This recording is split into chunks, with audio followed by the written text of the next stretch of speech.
Oh yeah.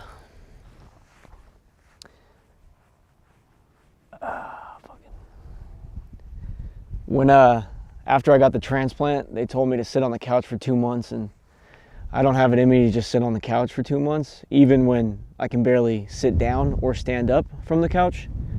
So every day I would just go out into the garage and try to turn a bolt or two, or try and take some levers off or take the seat off. Like every day it was something different, just trying to tear this thing down as much as possible and then just reassemble it like this. I mean, if you've seen any of the other videos on the channel, you've seen what I like me putting it together. That was over the course of 2 months of me just like healing from the liver transplant and all that. And that's when I threw that video out, and I wanted to do like a final build kind of video of this, and kind of vlog, kind of video, like, I don't know, something different, something cool.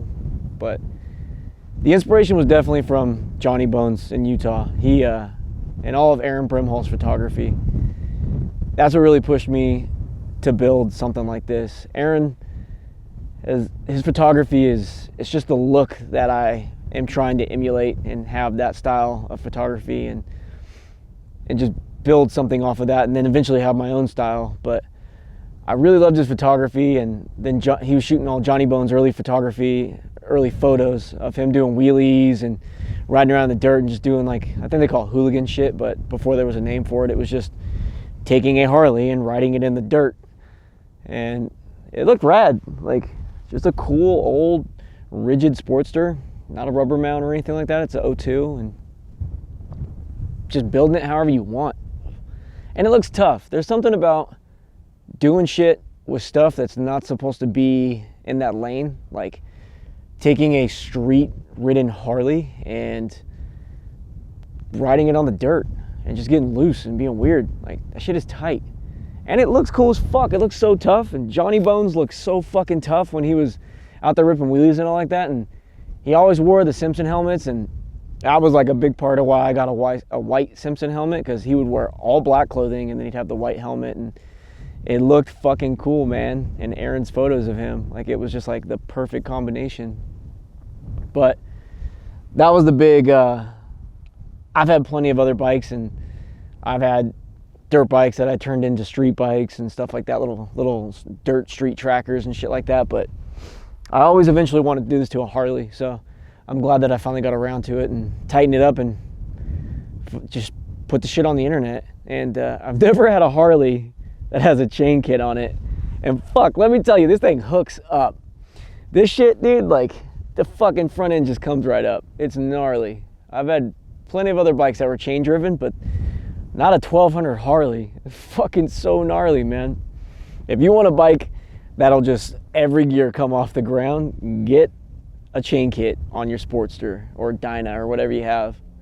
Do that shit. It's still kind of psychotic though. You're having a 500-pound street motorcycle in the dirt, but I don't know, fuck it. It's not supposed to be there. It's fun. That's what's good about it. Just taking some shit that's not supposed to be there and taking it there. I've been kicked out of fucking a million skate spots my whole life, like skating in the streets and shit like that. Like, you're not supposed to be there, but it's fun, and you can get footy of it and all that. And if you get away with it, it's even better. So that's kind of the point of this. Like, do some shit you're not supposed to do, have a good time, enjoy yourself, and I think that's it. Maybe shoot some B-roll or some shit with the bike, get some photos, some shit to post. I don't know. We're out here in up by Lake Matthews, California, in Riverside, California. It's a little, I think it's where we get most of our drinking water from. I grew up over off La Sierra, so this area is super familiar for me. I never came over here in the dirt and shit, but it's super peaceful and it's nice. I'm way more grateful and happy and everything else ever since I got the liver. It's I was pretty shitty and kind of miserable, and you just don't realize how jacked you are until you start feeling better. All my customers have heard me say that a million fucking times at the tattoo shop, but I really didn't realize how messed up I was until I started feeling better. So I don't want to waste this. I really want to use this second chance. I've had so many, I can't even call it a second chance. I got hit on my motorcycle by a semi truck. I've broken a million bones skating. Like, whatever this one is though, this one was a lot more real than the rest of those, even though getting hit by a semi truck isn't not real. But getting a new liver is heavy shit, and having a piece of somebody else inside of you is even heavier. And not letting it go to waste. Somebody is not with us anymore so that I could live, and I'm not going to waste that. I will live for that person and definitely for myself. So just got to enjoy yourself while you're here. And a big part of that is motorcycles, skateboarding, cameras, tattooing, and whatever else I can get into. My friends, psyched. I got a good life. I'm gonna go live it.